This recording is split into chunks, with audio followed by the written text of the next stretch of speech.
할렐루야, 주님의 은혜와 사랑을 찬양합니다. 오늘 예배 자리에 나오신 모든 성도님들 예수님의 이름으로 환영하고 사랑하고 축복합니다. 우리 다 함께 우리 시작 찬양송 다 함께 하시면서 우리 오늘 주일 예배 드리도록 하겠습니다. 지금은 엘리야 때처럼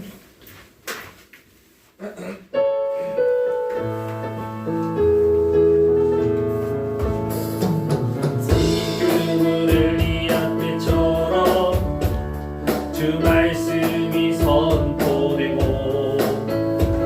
또 주의 종로 세일 때와 같이 언약이 성취되네.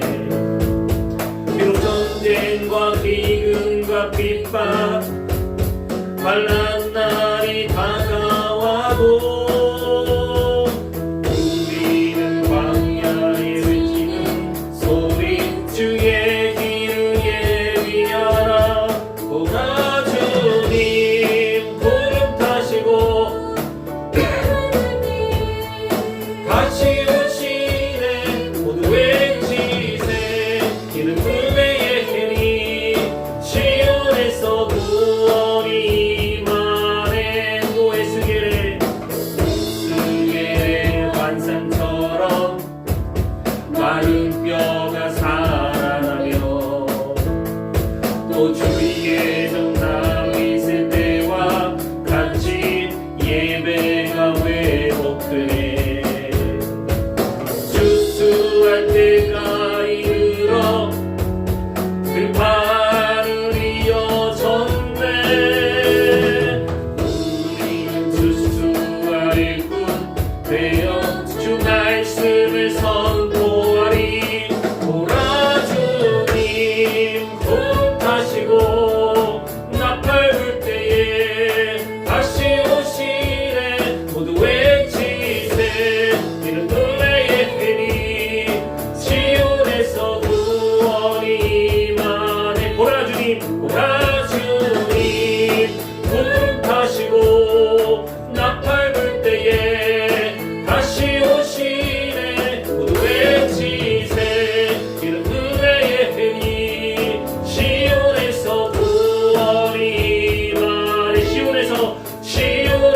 구원이 임하네. 아멘. 주님을 찬양합니다. 교회에서 알리는 소식입니다.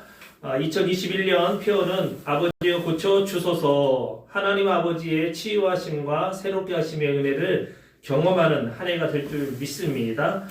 오늘 주일부터 이제 갈라디아서를 살펴보게 됩니다. 갈라디아서를 통하여 다시금 견고한 복음의 은혜를 맛보시기를 간절히 소망하며 여러분들도 좀 기대하시고 기도해 주셨으면 좋겠습니다. 그리고 2월 5일이죠. 이제 다가오는 금요일 저녁 10시 30분에 저희 느헤미야의 직업 영성이라고 하는 것을 통해서 우리 서로 좀 나눔을 이렇게 갖고자 합니다. 시간은 한 40분에서 한 1시간 안쪽으로 이렇게 너무 늦지 않은 시간에 이렇게 하려고 하고요.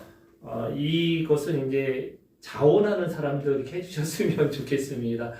꼭 이게 무조건 참여해야 되는 건 아니고 참여하기 소망하시는 분들 이렇게 좀 해주시면 감사하겠습니다. 그리고 다음 주일이죠. 2월 7일 주일부터 제가 10시 20분부터 유아부 예배를 이제 줌으로 한번 이게 진행해 보려고 합니다.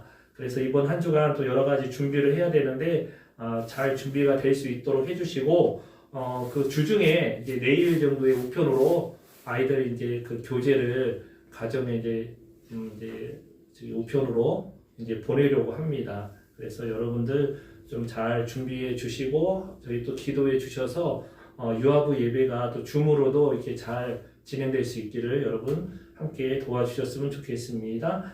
그리고 다음 주일부터는 저희가 11시에 예배 드리게 됩니다.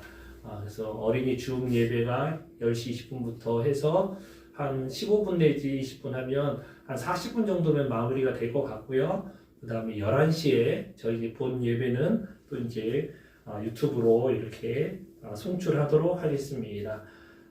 그래서 아마 10시 50분 또는 50분 좀 넘어서 아마 유튜브로 이렇게 예배 송출하게 될 거니까 여러분들 또 잘 이렇게 함께 따라와 주셨으면 좋겠습니다. 교회에 뭐 여러 가지 우리 성도님들 기도 제목이 있습니다. 특별히 이제 다른 것보다도 김세훈 집사가 지금 신입사원 연수 과정을 계속 이제 진행 중에 있는데요. 잘 진행할 수 있도록, 그리고 또 건강 관련해서 여러분들 모두 다 강건할 수 있도록 위해서 기도해 주셨으면 좋겠습니다. 자, 이 시간 우리 다 함께 아름다운 마음들이 모여서 주님의 은혜 나누며 함께 찬양하겠습니다.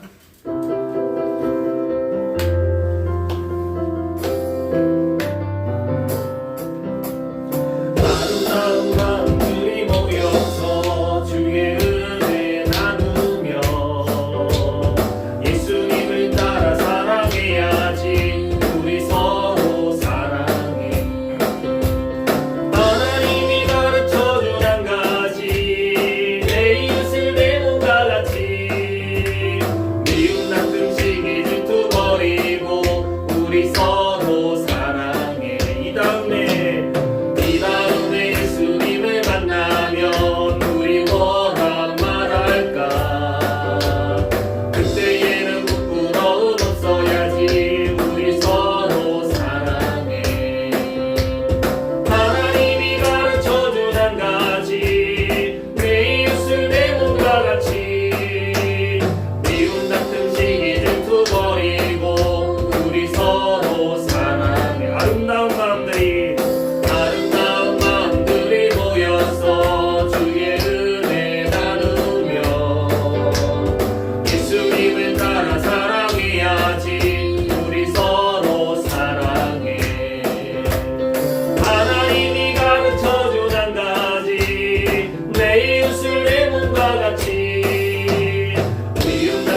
주에서 해방 나는 기뻐요 정말 기뻐요 주 예수 사랑 기쁨 내 맘에 나는 기뻐요 정말 기뻐요 주 예수 사랑 기쁨 내 맘에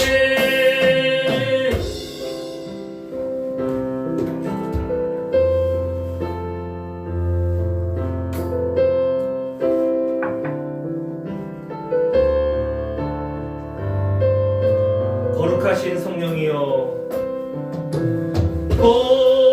거룩하신 성령이여 우리에게 임하소서 성령에 불러오셔서 세상 헛된 마음 태우소서 주를 바랄 때 성령이여 성령이여 성령이여 임하소서 거룩하신 성령이여 우리에게 임하소서 성령에 불러오셔서 세상 헛된 마음 태우소서 손 들고 주를 바랄 때 성령이여 성령이여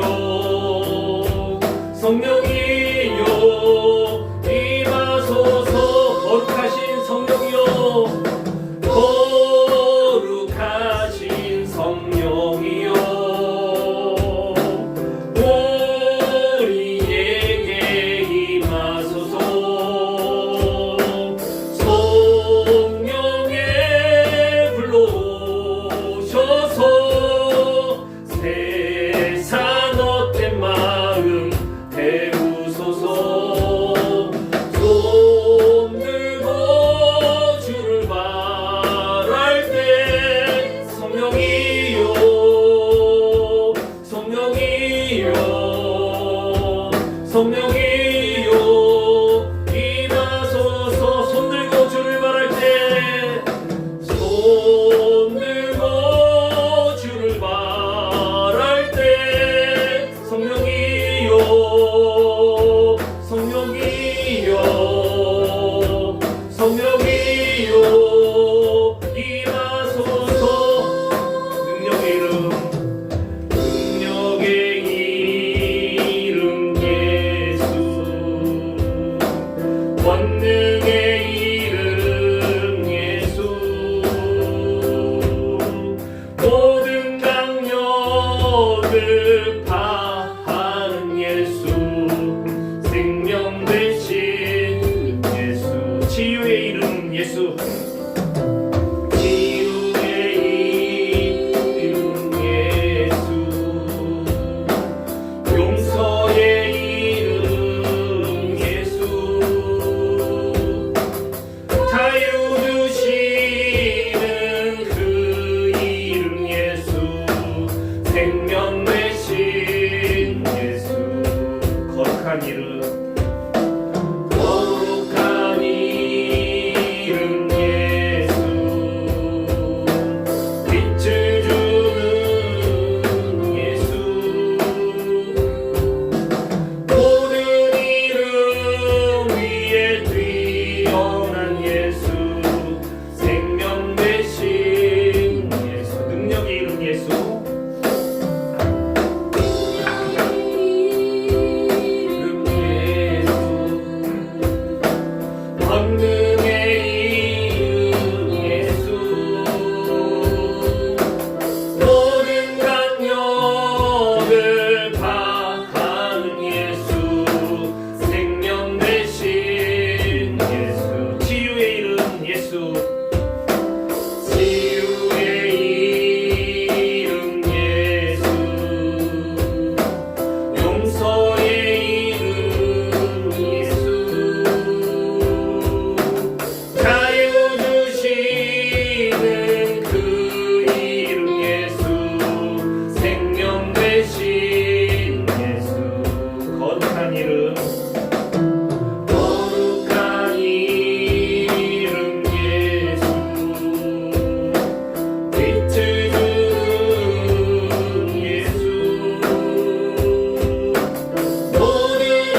되신 우리 주 예수 그리스도 그 이름을 찬양하며 경배하는 오늘 이 한 시간 되게 해달라고 우리 다 함께 통성으로 기도하신 후에 김세현 집사님 예배를 위해서 기도하겠습니다.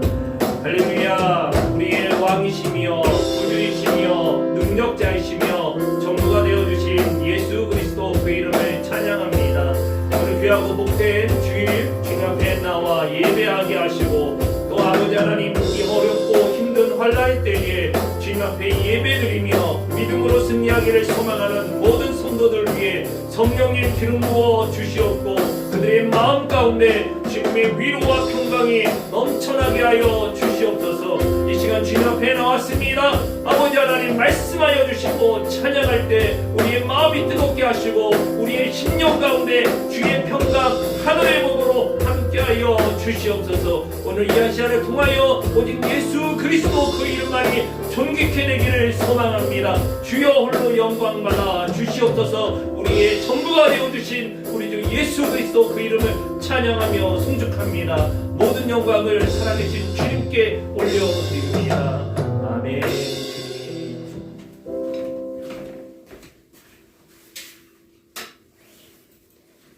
우리의 구원 되신 하나님 감사합니다.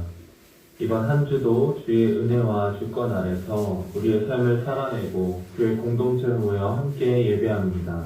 아멘. 주님, 일주일을 돌아볼 때에 우리 가운데 기쁨과 평화를 허락하셨음을 기억합니다. 아멘. 특별히 이번 한 주 춥고 따뜻한 날의 반복으로 좋지 않은 기상 상태에도 우리 더사랑교회 가족들을 안전하게 지켜주심에 감사합니다. 아멘. 성도들의 건강과 치유에 주님 주권적으로 임하셔서 교회 안에 감사의 제목들이 넘치게 하시니 또한 감사합니다. 아멘. 그러나 주님, 우리의 죄악된 모습 때문에 지역사회를 병들게 하고 있는 것들을 보게 됩니다. 참 하나님의 복음을 제대로 알지도 살아내지도 못하여 다른 복음들에게 주님께서 애타게 찾으시는 영혼들을 내어주었고 또 그들이 하나님의 이름을 걸고 일으키는 사회적 병폐들에 나는 그들과 다른 척 분리하고 외면하기에 바빴던 우리의 모습들을 회개합니다.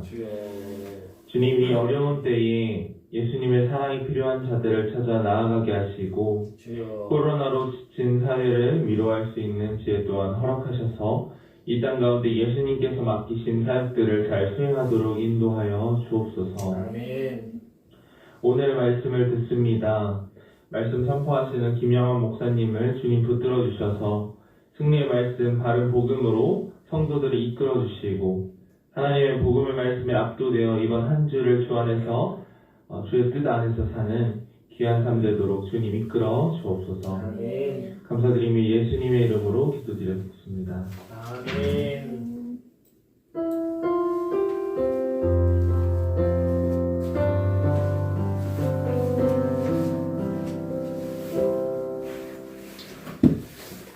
할렐루야. 주님을 찬양합니다. 오늘 말씀 함께 보겠습니다. 오늘 말씀은 갈라디아서 5장 1절 말씀입니다.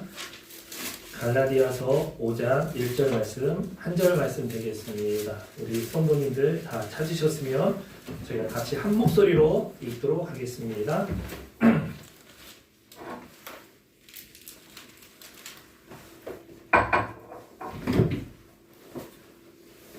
갈라디아서 5장 1절 말씀 우리 찾았으면 같이 한 목소리로 읽어보도록 하겠습니다. 자, 시작. 그리스도께서 우리를 자유롭게 하려고 자유를 주셨으니 그러므로 굳건하게 서서 다시는 종의 멍에를 매지 말라. 아멘. 우리 각 가정 또 어린이들을 위해서 함께 기도하겠습니다. 할렐루야. 우리의 전부이시며 능력자 되신 예수 그리스도 그 권세 이름을 의지하며 이 시간 하나님 기도합니다. 특별히 아버지 하나님 이 어렵고 힘든 환난의 때에 하나님 각 가정을 주님의 은혜 가운데 지켜주신 은혜 감사합니다.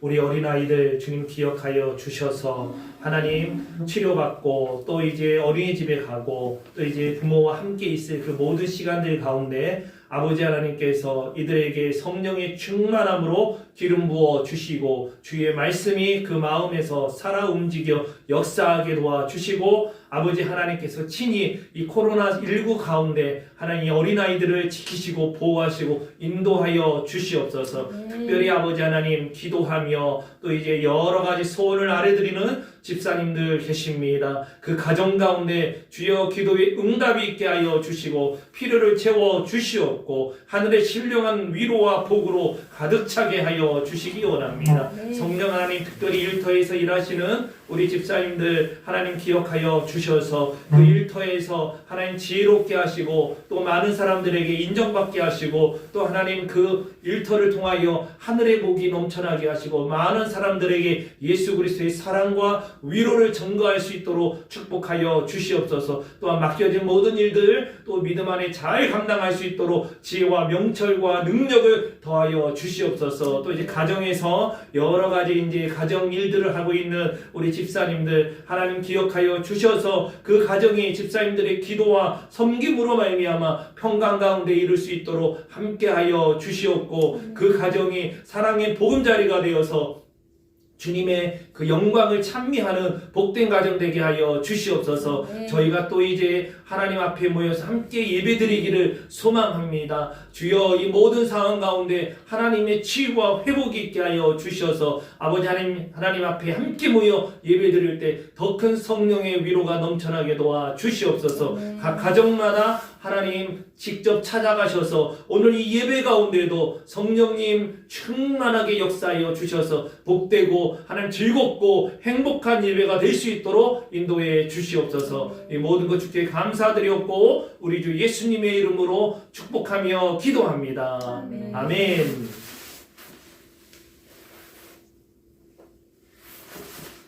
할렐루야. 주님 찬양합니다. 오늘 말씀은 갈라디아서 5장 1절 말씀입니다. 갈라디아서 5장 1절 말씀이지만 갈라디아서 전체를 오늘 이렇게 좀 간략하게 좀 살펴보고자 합니다. 오늘 제목은 복음 다시 들어야 하는가? 복음 다시 들어야 하는가? 이러한 제목입니다. 여러분 혹시 초등학교 때 배운 책을 지금까지도 가지고 계신 분 계실지 모르겠어요. 아마 거의 다 정리했을 가능성이 높다 생각이 듭니다. 혹 가지고 계시다면 아마 그 추억 때문에 초등학교 때 책을 잠깐 보관하고 있는 것이 아닐까 생각이 듭니다. 대부분의 사람들은요, 초등학교 때 배운 것을 중학교 때 가면 다시 배우지 않습니다. 이미 초등학교 때 다 배웠다라고 여기기 때문에 중학교에 가서 다시 초등학교 때 배웠던 것을 이렇게 반복하지 않는 것을 보게 됩니다. 실제로 초등학교 과정을 이렇게 마친 사람들을 보면은 뭐 중학교 가고 고등학교 가잖아요. 초등학교 내용들을 별로 이렇게 배울 필요가 없어요. 이미 다 알고 있는 것들이 대부분이기 때문에 뭐 굳이 이렇게 배울 필요가 없습니다. 자, 이러한 생각이 뭐 나쁜 건 아니에요. 그런데 교회 안에 약간 이런 생각이 들어오는 경우가 있습니다. 나는 이미 제자 훈련과 성경 공부 이런 것들을 꽤 많이 이미 해왔던 사람이기 때문에 내가 새신자반에서 이렇게 배웠던 것들 그리고 거기서 어떤 교회의 기초적인 내용들 또 기독교의 기초적인 내용들을 배웠던 것을 내가 다시 이렇게 뭐 특별하게 살펴보거나 배우거나 다시 또 이렇게 깊게 보는 거 뭐 굳이 그럴 필요는 없지 않나 이런 생각을 한 사람들이 참 많이 있어요. 그리고 내가 이제 제자 훈련이나 어떤 성경 프로그램을 이제 참여해서 하잖아요. 그러면 이 기초적인 단계가 있고 약간 또 중급 과정이 있고 고급 과정이 있고 더 나아가서 뭐 심화 전공 과정이 있을 수 있잖아요. 그럼 기초 과정을 지났으면은 이제 중급으로 가야지. 나는 이제 기초는 다 뗐어. 또 중급을 하는 분들은 나 중급을 다 뗐으니까 이제 고급 가는 거야. 딱 계속 새로운 것들을 찾아서 이렇게 공부하기를 소망하고 또 그런 욕구가 있습니다. 이런 어떤 그 지식의 어떤 그 자라나는 성장의 방향성 저는 굉장히 좋다고 생각합니다. 그런데 우리가 한 가지 잊지 말아야 될 것은 이 기초 과정이 어떤 굉장히 조금 그냥 단순한 과정이고 기초 과정이 조금 약간 중급이나 고급이나 그 이상의 과정보다 뭔가 하찮은 것처럼 여기는 분위기는 우리가 경계해야 됩니다. 사실 기초 과정이 가장 핵심이고 중요한 거예요. 그렇기 때문에 가장 먼저 기초 과정을 우리가 배우게 되는 것이거든요. 자, 그런 의미에서 우리가 중급을 배우고 있고 또 고급을 배우고 그 이상의 어떤 성경 프로그램에 참여한다 할지라도 지금 무엇인가 문제점이 발견된다 하면은 저는요 다시 맨 아래 가장 먼저 배웠던 기초 단계로 가야 된다고 생각합니다. 기초 단계에서 중요하게 이야기했던 그 내용들을 다시금 반복적으로 살펴보면서 우리 어떤 지금 포지션이 어딘지 다시금 확인해야 됩니다. 제가 대학교 1학년 딱 들어갔는데요. 제가 이제 교육학이 전공이잖아요. 교육학을 이제 배우는데 전공 그 기초 과목이 있더라고요. 그래서 교육학 개론이라는 것을 이렇게 배웠는데 이 교수님이 어떤 입장이냐면, 야, 너희들이 이제 앞으로 전공 더 이제 심화 들어가면은 이 내용도 다 다룰 거니까 여기서 그냥 간략하게 대충 약간 그런 분위기가 있었어요. 그리고 학생들도 뭐 어차피 뭐 전공이 들어가면은 더 자세히 배울 건데 그냥 여기 뭐 개론은 그냥 좀 대충 약간 그런 좀 약간 널널하게 수업을 좀 받고자 하는 그런 것들이 좀 있었어요. 자, 그런데 제가 이제 군대 갔다 와서 전공 심화에 들어갔는데 이게 어려운 거예요. 어려운 거야. 그리고 잘 이해하기 어렵고 또 복잡해. 그럴 때 제가요 뭘 하냐면 교육학 개론서를 봤어요. 거기를 보니까 너무 명확하고 쉽고 그리고 자세하고 어떤 내용인지 정말 명확하게 알 수 있는 내용들이 참 많이 있었어요. 그래서 그 도움을 받아서 이제 전공 심화책을 보니까 이게 이런 것이구나 라고 하면서 더 깊이 있게 알아가게 되는 그런 과정을 겪게 되었습니다. 자, 그리고 나서 이제 제가 대학생들 이렇게 만나서 여러 가지 이야기 할 때 이 기초 과목 배우는 것을 거의 소홀하게 여기지 말아라. 기초 과목이 정말 중요한 핵심이 다 담겨져 있다. 그리고 만약에 심화 과정에서 어려움을 느낀다면은 기초 과정을 정말 이렇게 면밀하게 살펴보고 꼼꼼히 봐라. 그러면 이게 왜 이런 것인지 정말 정확하게 알 수 있을 것이다. 그런 이야기를 좀 우리 대학생들이랑 나눴던 것이 있습니다. 제가 조금 전에도 말씀드렸다시피 저희 짧은 목회 경험에서도 이런 걸 발견해요. 교회 안에 이 복음은 이 새신자 과정에서 이미 수료하는 것. 그래서 뭐 예수님의 십자가, 부활, 우리 믿음 이건 이제 기초적인 과정이야. 그리고 그것을 우리가 이미 다 수료했고 그 다음의 것들, 예를 들면은 좀 어려운 거 있죠. 성경 연구, 뭐 귀납적 성경 연구 방법, 또 이제 뭐 조직신학적인 거, 뭐 죄란, 또 이제 뭐 성령이란, 뭐 구원이란, 그다음에 뭐 교회론, 종말론, 뭐 이런 것들. 정말 종말론도 들어가면 너무 복잡하거든요. 너무 복잡해요. 막 그런 거 뭔가 좀 복잡한 이런 것들을 좀 알고 싶어하고, 또 교회사, 교회 역사가 어떻게 되어 있는가, 초대교회사, 중세교회사, 그리고 뭐 근대교회사, 뭐 이런 것들. 저 같은 경우는 침례교 다니니까 침례교회사 이런 거 있죠. 막 이런 거 막 배우고 되게 좋아하고 그래요. 그 다음에 또 뭐 리더십, 우리 리더가 어떻게 살아가야 되는가, 또 선교, 그리고 뭐 가정 치유, 뭐 비전, 그 외에 여러 가지 뭐 세계관이든 많은 어떤 주제들을 이렇게 배워가고 싶어 합니다.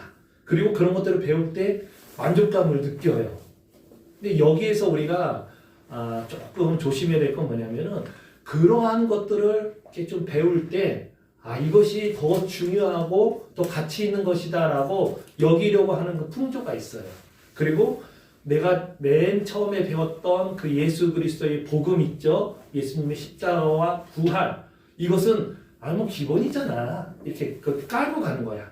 그래서 잠깐만 다뤄.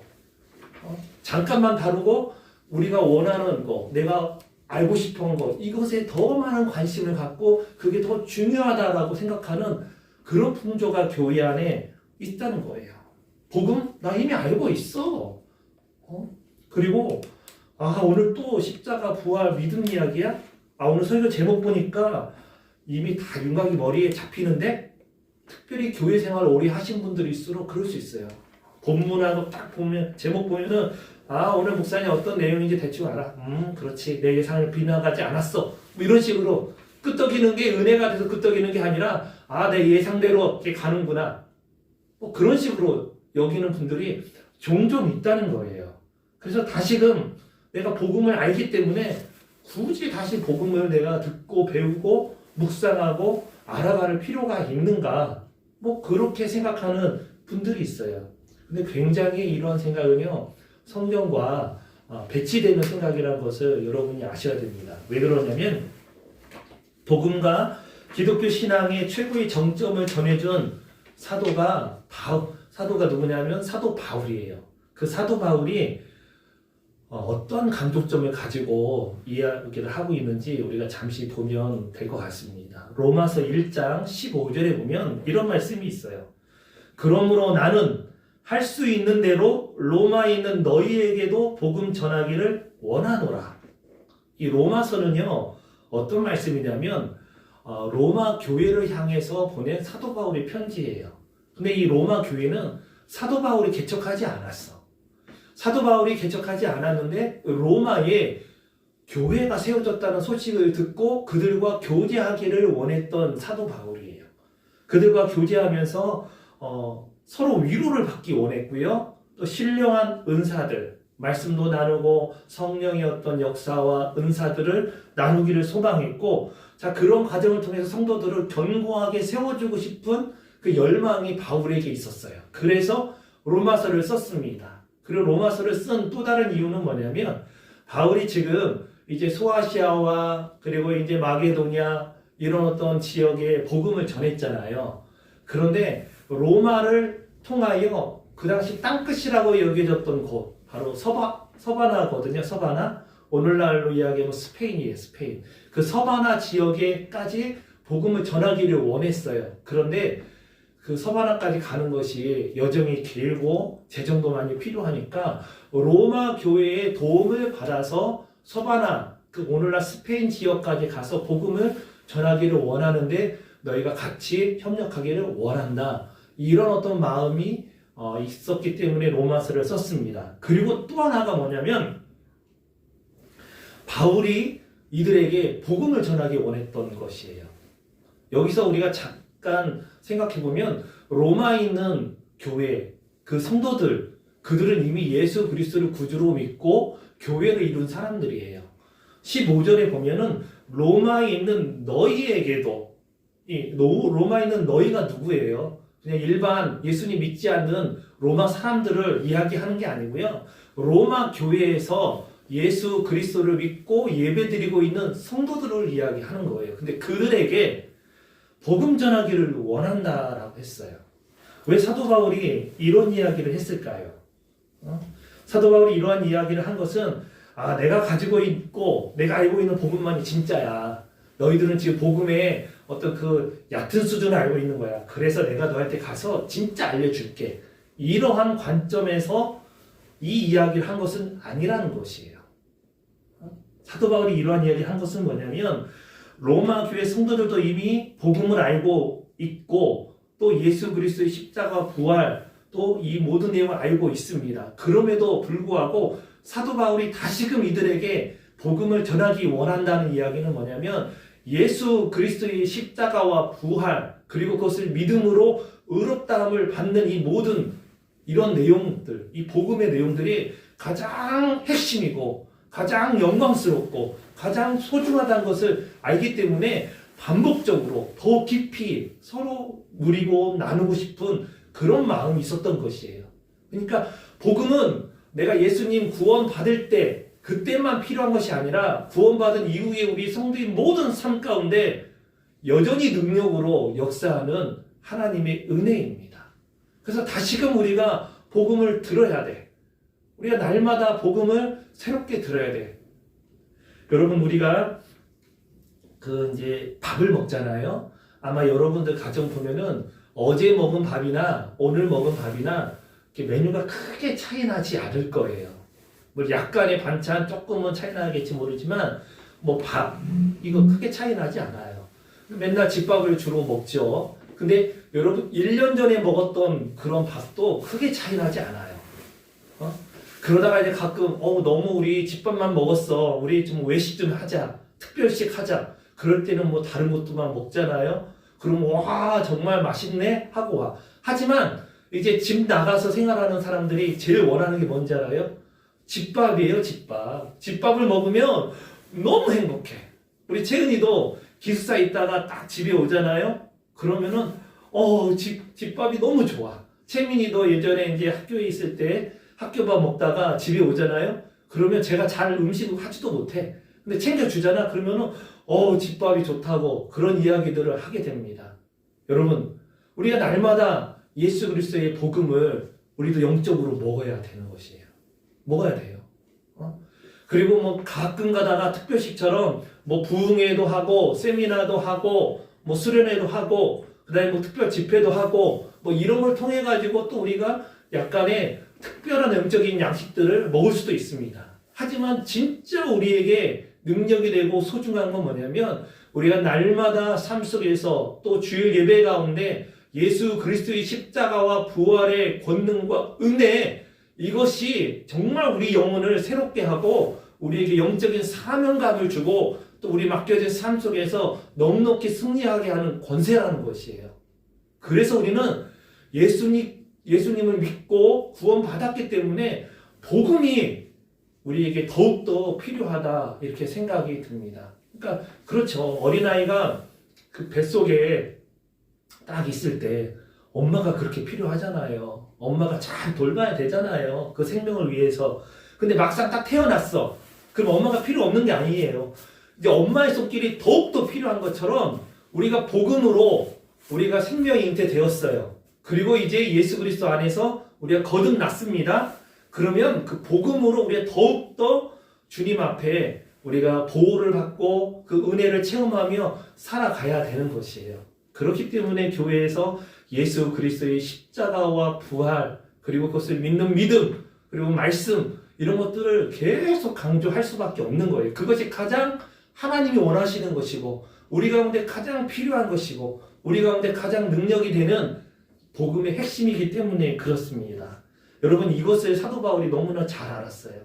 갈라디아서 6장 여러분 14절 전반부에 보면 이런 고백을 사도 바울이 하고 있습니다. 그러나 내게는 우리 주 예수 그리스도의 십자가 외에는 결코 자랑할 것이 없나니 뭐예요? 사도 바울이 어떤 사람입니까? 그의 목회적 경험이 얼마나 대단합니까? 또 선교 사역 얼마나 대단하게 잘했어요? 그리고 그가 상증천을 경험하고 수많은 이적을 행하고 또 말씀을 전했을 때 사람들이 돌아오는 그런 권능의 역사들을 맛본 사람이에요. 얼마나 간증하고 자랑할 만한 놀라운 역사들이 많은지 몰라요. 그런데 사도 바울이 뭐라고 합니까? 내게는 우리 주 예수 그리스도의 십자가 외에는 이 십자가는 뭐냐면은 그 복음을 말하는 거예요. 예수님의 십자가에서 피 흘려 죽으시고 부활하시고 그것을 믿는 우리의 그 복음의 핵심을 십자가로 딱 이렇게 이야기하고 있습니다. 그 외에는 결코 자랑할 것이 없다 선언했어요. 뭐 다른 것이 하찮아서요? 아니, 이 십자가 복음을 아는 것이 가장 중요하고 이 십자가 복음을 통하여 우리의 삶의 능력이 나타나고 하나님의 영광이 진정으로 이루어지기 때문에 내가 이것만을 자랑하겠다. 그렇게 이야기한 것입니다. 복음만이 가장 위대하며 영광스러운 하나님의 은혜 그 자체라는 것이죠. 자, 이것을 우리가 또 마음에 새겨야 될 것 같습니다. 사도 바울이 그토록 강조하고 외치고 싶었던 것이 뭐냐면 십자가 외에는 내가 자랑하지 않겠다. 이런 이야기입니다. 여러분, 복음 저희 다시 들어야 됩니다. 이 복음을 통해서 하나님의 은혜 그리고 하나님의 기쁨, 하나님의 영광을 여러분들이 날마다 누려가기를 소망합니다. 여러분, 교회 역사적으로 이 갈라디아서가 굉장히 중요한 역할들을 많이 했습니다. 저희가 2021년 되면서 아버지여 고쳐 주소서 이 표를 가지고 이제 한 해를 달려가기 소망했습니다. 실제적으로 우리의 육체적인 질병들을 낫기 원합니다. 우리 마음의 여러 가지 상함들 치유되기 원합니다. 또 영적으로 우리가 주님 앞에 회복되기를 원하고 또 하나님의 은혜 가운데 나아가기 원합니다. 특별히 이 갈라디아서를 통해서 우리 영적인 어떤 잘못된 부분들이 있어요. 그리고 또 교회의 잘못된 전통들, 그리고 우리들의 어떤 여러 가지 습성들, 이런 것들이 정말 하나님의 갈라디아서 말씀을 통해서 좀 회복되어지고 또 치유되기를 소망합니다. 그리고 우리에게 수많은 영적 도전들이 있을 수 있어요. 그때에 이 갈라디아서의 말씀을 통하여 우리가 또 승리하고 그 주님의 참된 자유를 더 많이 누려갈 수 있는 그런 어떤 영적인 회복이 저와 여러분에게 있으면 좋겠다. 그런 마음에서 이 갈라디아서를 좀 이렇게 살펴보려고 했습니다. 개인적으로 집에 있는 갈라디아서 관련된 책들을 막 이렇게 찾아보았고, 또 이번 설교를 준비하기 위해서 서적도 좀 몇 권 샀어요. 이렇게 막 보는데, 정말 이게 은혜로우면서도 또 한편으로는 이게 쉽지 않더라고. 왜냐면 여러 가지 막 내용들이 많다 보니까 어떻게 더 정리하고 그래야 될지 저 역시도 많은 좀 회복과 또 은혜가 되는 시간이었습니다. 앞으로 계속 하나씩 이렇게 살펴보면서 하나님의 은혜를 저희가 보기를 원하는데, 오늘은 그 갈라디아서의 어떤 그 전체의 윤곽을 좀 이렇게 잡아보려고 합니다. 제가 조금 전에 이야기했죠. 교회 역사 속에서 이 갈라디아서가 수많은 사람들에게 영향력을 끼쳤어요. 선한 영향력을 끼쳤습니다. 그래서 어떤 분은 이런 이야기를 합니다. 갈라디아서는 바울의 우레와 같은 서신, 그러니까 번개치고 천둥이 될 만큼 사도 바울의 그와 같은 놀라운 서신이다. 다이너마이트 같은 영적 서신이다. 또 영적 자유의 대헌장이다. 우리 영적인 자유함에 대해서 어떤 대헌장, 이렇게 이야기하기도 하고, 기독교인의 독립선언이다. 그리고 종교개혁의 함성이고 자유의 헌장, 뭐 이런 이야기들을 많이 합니다. 그만큼 갈라디아서가 어마어마한 하나님의 진리와 은혜와 또 우리 가운데 자유를 주는 능력의 말씀이었다. 이런 이야기를 하는 거예요. 여러분 루터 알죠? 루터. 종교개혁을 일으킨 루터가 실제적으로 종교개혁을 일으킬 때 그가 가장 영향을 받았던 성경이 무엇이냐? 갈라디아서와 로마서라고 합니다. 제가 볼 때는 아마 갈라디아서가 더 이 루터에게 실제적으로 종교개혁의 영향을 아마 하는데 끼치지 않았나 보여집니다. 루터가 뭐라고 고백하냐면, 갈라디아서는 나의 서신이다. 그리고 나는 사실상 갈라디아서와 결혼했다. 나는 갈라디아서와 결혼했다. 그만큼 갈라디아서를 사랑했다는 거예요. 그래서 뭐라고 이야기하냐면, 갈라디아서는 나의 캐더린이다. 사랑하는 부인 이름이 캐더린이거든요. 그러니까 내 아내다. 그만큼 사랑스럽고 그만큼 너무 소중했다. 이런 이야기를 합니다. 그래서 갈라디아서는 루터의 종교개혁을 위한 그 병기 창고, 그 무기 창고였어. 종교개혁을 할 때 얼마나 힘들었을까. 그때 그 모든 무기와 또 병기가 될 만한 그런 모든 영적인 힘이 갈라디아서를 통하여 있었고, 그 갈라디아서를 의지하면서 루터가 영적 싸움을 해나갔다. 종교개혁을 일으키고 그것을 유지해 가고 싸웠다. 이런 이야기예요. 또 메릴 텐이라고 하는 그 박사는요, 갈라디아서가 기록되지 않았더라면 기독교란 단지 하나의 유대교 분파에 불과했을 것이다. 그러니까 기독교라는 이름이 없고 유대교의 한 분파, 유대교에 뭐 바리새파도 있고 사두개파도 있고 뭐 이런 거 있잖아요. 그런 것처럼 한 분파의 정도밖에 되지 않았을 것이다. 그리고 서구의 사상은 전적으로 이교도적인 것으로 되어 버렸을 것이다. 그러니까 갈라디아서가 없었으면 이렇게 온전한 복음이 우리에게 전해지지 않았을 것이다 라고 이야기하는 사람들이 많습니다. 자, 이 갈라디아서를 저희가 앞으로 살펴보고자 합니다. 오늘은 갈라디아서의 그 어떤 서론에 대한 간단한 말씀을 보는데, 두 가지로 보려고 합니다. 하나는 등장인물, 어떤 사람들이 갈라디아서에 등장하는가. 또 두 번째는 갈라디아서의 어떤 큰 주제가 무엇인가. 이걸 간략하게 살펴보고 나중에 이제 저희가 갈라디아서 좀 더 깊이 들어갈 때 그 부분을 좀 더 다루도록 하겠습니다.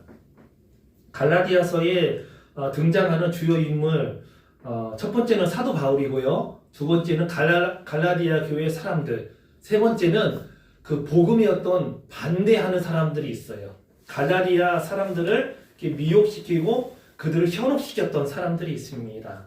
자, 첫 번째 보면 그 기록자, 편지를 발신한 자 누구냐? 사도 바울이에요. 갈라디아서 1장 1절과 2절에 보면 사도된 바울은 함께 있는 모든 형제와 더불어 갈라디아 여러 교회들에게 편지를 썼다 이 얘기예요.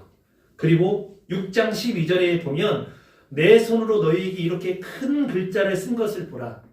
큰 글자를 썼다. 이게 무슨 의미일까?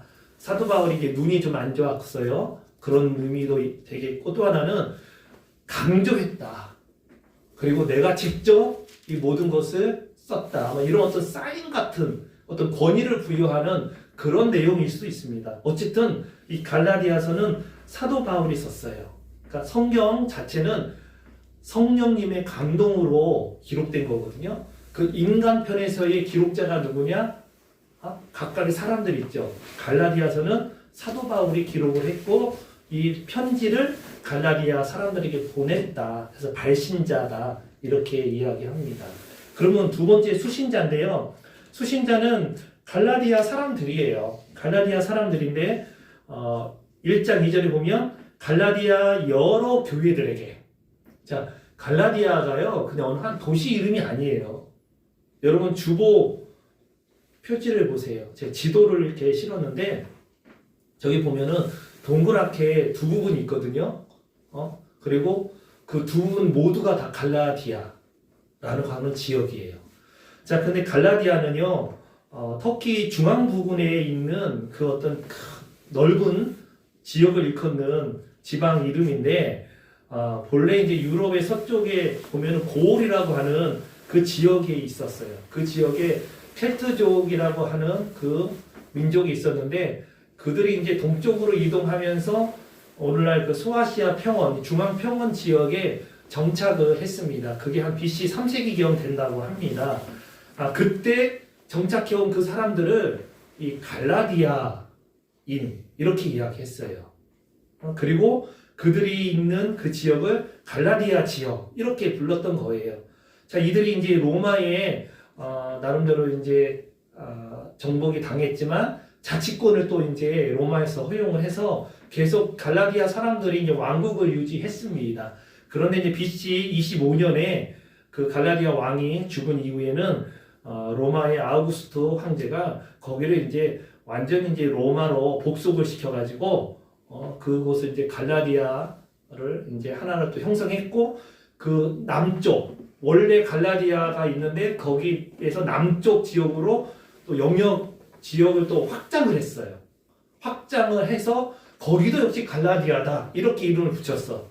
자, 그래서 원래 갈라디아 그 사람들이 정착했던 곳을 학자들은 북갈라디아라고 이야기하고 나중에 이제 아우구스투스를 통해서 확장된 남쪽의 갈라디아를 남갈라디아 이렇게 이야기하는 거예요. 그런데 이제 수신자가 갈라디아 사람인 건 맞는데 사도 바울의 편지가 북쪽에 있는 갈라디아 사람들에게 보낸 편지냐 아니면 남쪽에 있는 갈라디아 사람들 그 교회에 보낸 편지냐 이런 어떤 나름대로 논쟁이 좀 일어났어요. 근데 아직 학자들 간에 이런 논쟁이 아주 뚜렷한 결론을 지금 맺지는 못하고 있습니다. 그래서 책에 보니까 북갈라디아, 남갈라디아 모두 다 타당하고 모두 다 나름대로 약점이 있는 거예요.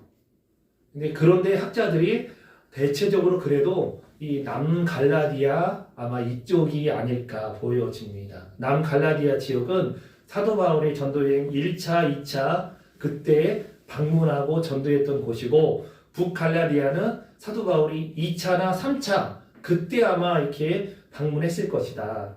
그렇게 보는데 학자들은 아마 남갈라디아 이쪽에 아마 보낸 것이 아닐까 이렇게 많이 추정을 해요.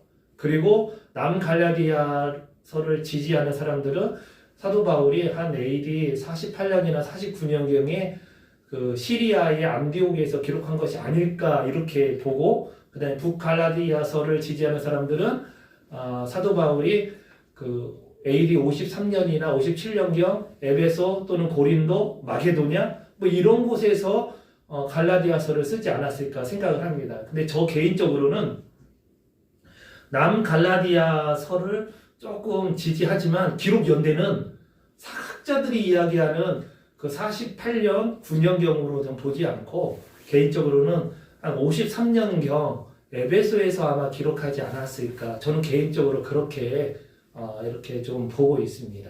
이건 뭐 학자들의 견해고 개인 견해이기 때문에 뭐 그냥 굳이 따르지 않아도 돼요. 그러나 중요한 것은 남갈라디아건 북갈라디아건 상관없이 갈라디아서의 내용을 우리가 이해하고 그 말씀을 묵상하고 은혜 받는데 전혀 문제가 없다라는 거 여러분 그걸 하나 염두에 두셨으면 좋겠습니다. 자, 세 번째 사람들은 누구냐? 바로 복음의 대적자들이에요. 그러니까 복음의 대적자라는 건 뭐냐면 사도 바울이 1차, 2차 또는 2차, 3차에 개척한 교회가 갈라디아 지역에 있는 여러 교회들 거 아니에요. 그 교회들이 세워졌는데 어느 날 그 교회에 가만히 들어온 사람들이 있어. 그들이 교회를 이제 요동시키고 혼돈시키고 또 교회를 흔드는 그런 일이 있었어요. 어떻게 흔들었느냐? 사도 바울이 전한 그 복음에 대해서 이거 조금 뭔가 불안정성이 있다. 사도 바울은 정통 사도가 아니다. 정통 사도는 예루살렘에 있는 예수님의 그 사도다. 사도 바울은 그런 사람 아니다. 그러니까 그가 전하는 것은 뭔가 권위가 부족하다라고 하면서 우리는 바로 예루살렘에 있는 그 사도들과 관련이 있는 사람들이다. 그러니까 우리가 전하는 것이 진짜야. 이런 식으로 갈라디아 교회에 혼돈을 야기시킨 사람들이 있습니다.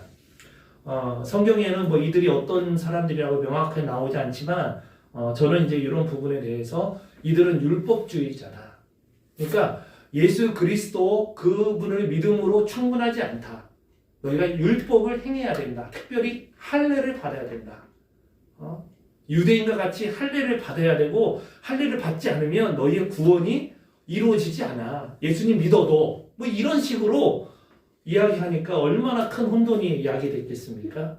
그리고 이들은 또 유대주의자라고도 이야기해요. 왜냐하면 유대교의 전통을 가지고 교회 안에 들어온 사람들이야. 그러니까 이 사람들이 예수 그리스도를 믿었느냐? 저는 그렇게 안 봐요.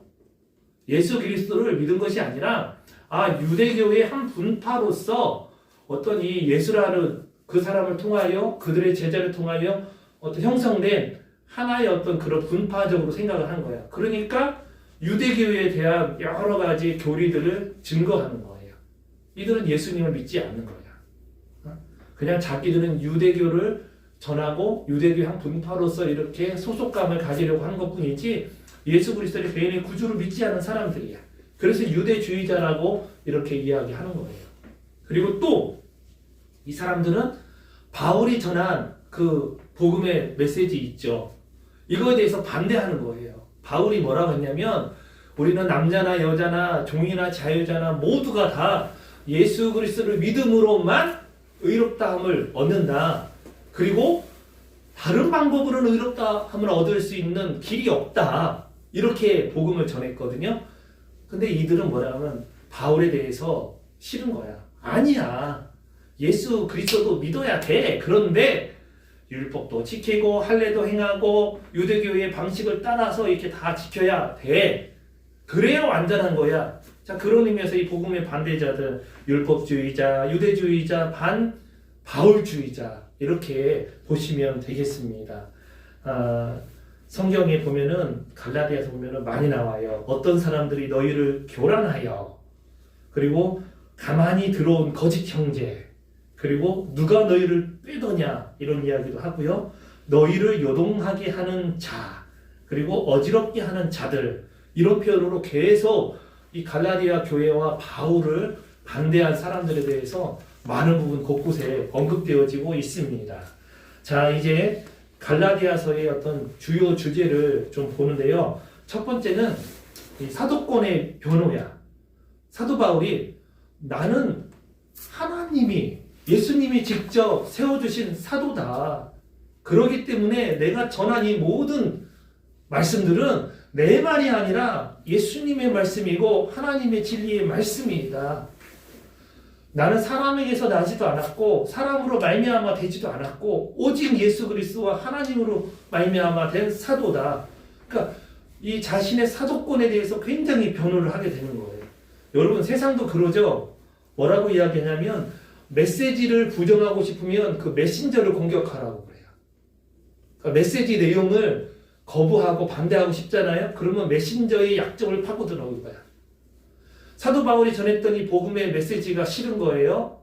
이 반바울주의 되는 이 유대주의자들이 그러면 어떡할까? 사도 바울을 공격하는 거야. 사도 바울은 문제가 많아. 정통 사도가 아니야. 예수님이 제자도 아닌데 자기가 사도라고 딱 하는데 아직 그 사람 부족한 사람이야. 그가 전한 것들은 온전한 게 아니야.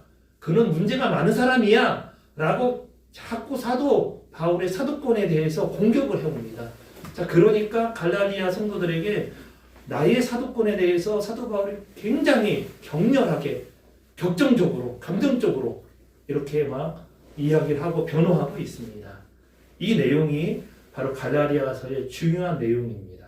그럼 또 하나는 이 복음의 본질이 뭐냐?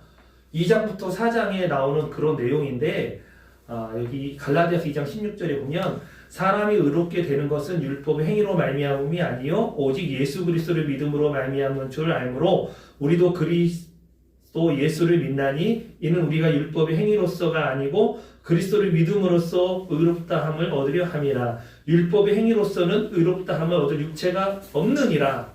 이렇게 사도 바울이 명확하게 증거하고 있어요.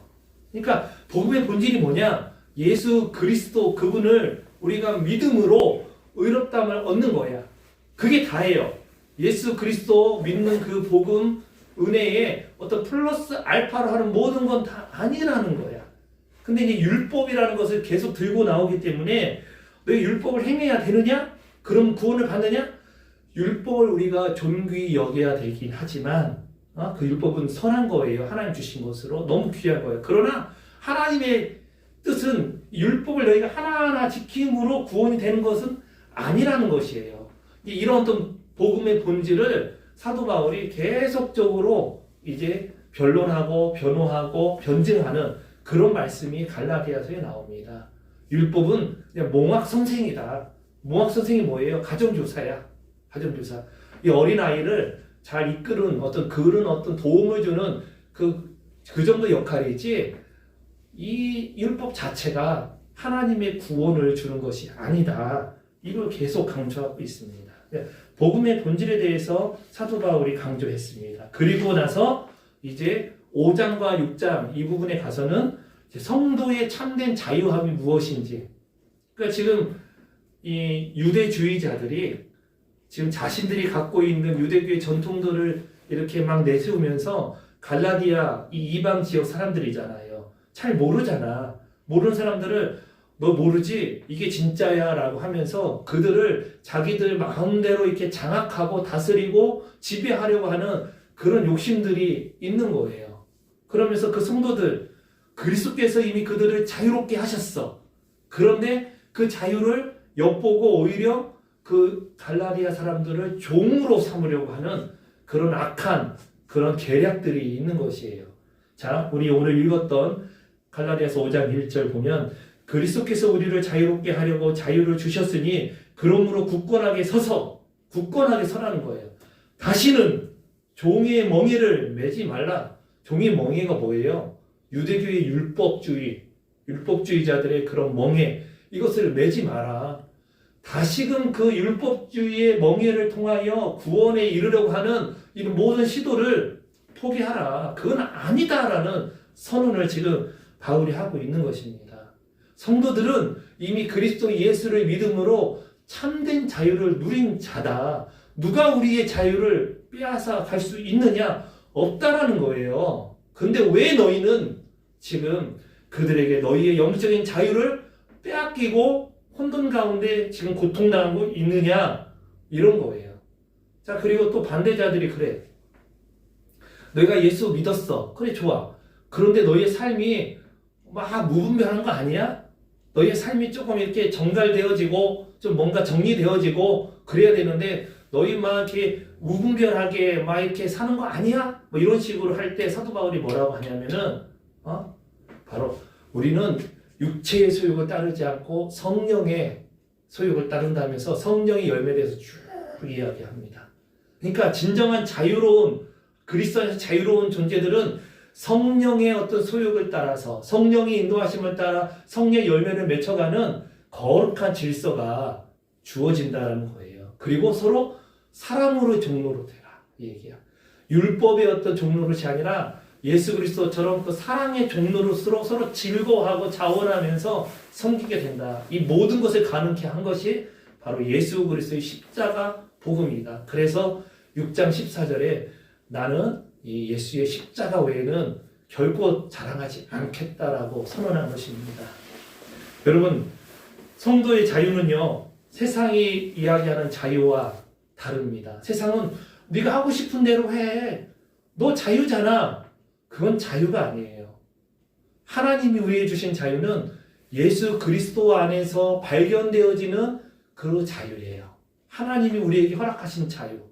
여러분, 제가 누누이 몇 번 이야기했습니다. 기차가 진정 자유롭게 이곳저곳 갈 수 있는 것은 철로 위에 있을 때에만 가능한 거예요. 철로를 벗어나서는 기차가 어느 곳으로 한 발짝도 움직일 수가 없어.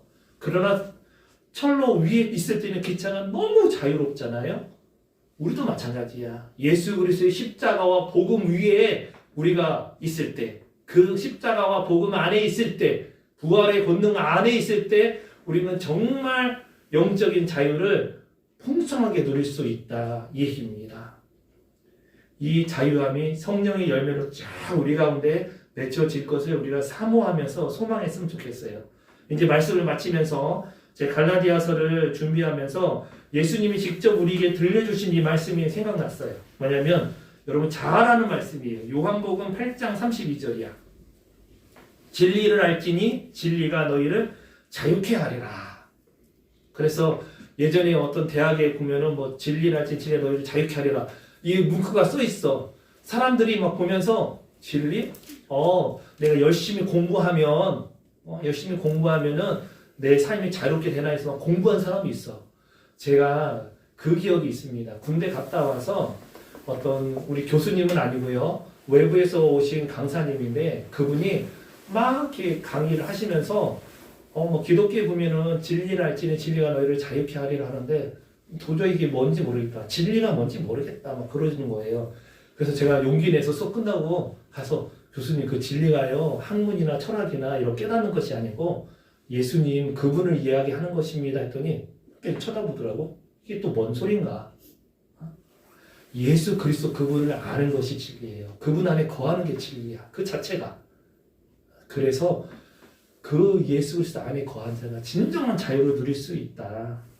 그 얘기입니다. 그리고 우리 요한복음 8장 36절에 보면 아들이 너희를 자유케 하면 너희가 참으로 자유하리라. 아들이 누구야? 예수 그리스도잖아요. 그분이 우리를 십자가와 부활해서 우리를 자유케 했어.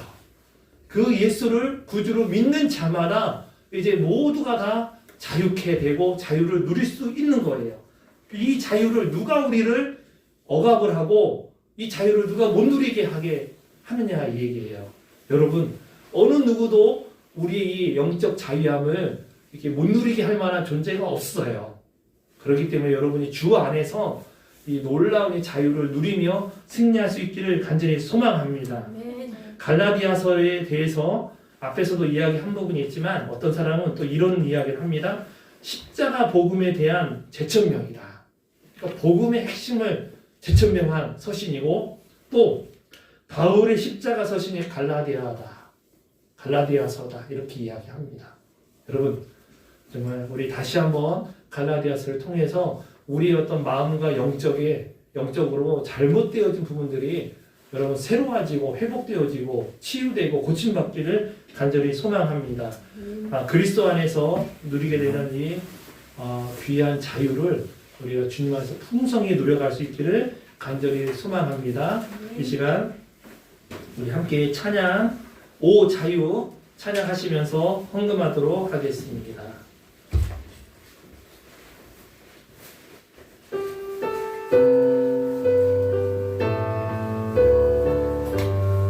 자유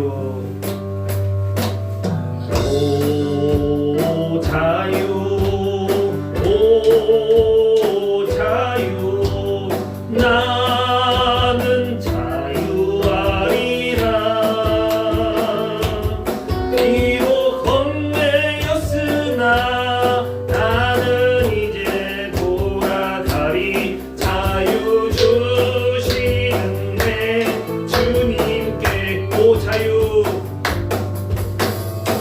오 자유 오 자유 나는 자유하리라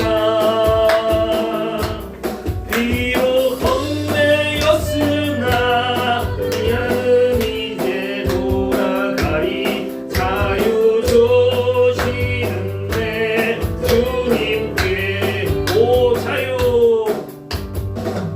오 자유 오 자유 나는 자유하리라 헛되었으나 나는 이제 돌아가리 자유 주시는 내 주님께 아버지 하나님 감사합니다. 우리에게 참 생명과 자유의 복음을 주시고 어느 누구도 우리 가운데 있는 이 자유를 빼앗지 못하게 하시는 은혜 감사합니다. 그 은혜 감사하여 주님 앞에 예배자리 나올 때 하나님 믿음으로 예물을 드린 손길들이 있습니다. 11조와 또 주일헌금과 감사헌금으로 주님께 드려진 모든 영혼들 특별히 하나님께서 돌보아 주시옵고 영육간에 강건하게 하시고 기도의 모든 제목마다 응답되게 하셔서 하나님의 영광 나타나게 하시고 또 물질의 어려움 겪지 않도록 주께서 날마다 풍성히 채워 주시옵소서. 하나님 드려진 손길들 30배, 60배, 100배로 하나님 채워주실 걸 믿고 또 모든 인생의 어려움 가운데 능히 극복할 수 있는 힘과 권세를 더하여 주시옵소서. 이제는 우리 주 예수 그리스도의 은혜와 아버지의 하나님의 무한하신 사랑하심과 성령님의 교제교통 충만 내주하심의 역사가 주님이 우리에게 주신 이 놀라운 복음을 날마다 우리 마음과 우리 영에 되새기며 또 주님 주신 이 참된 자유를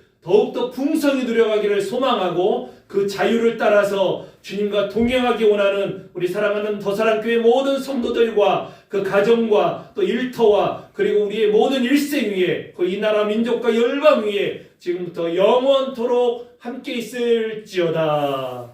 아멘.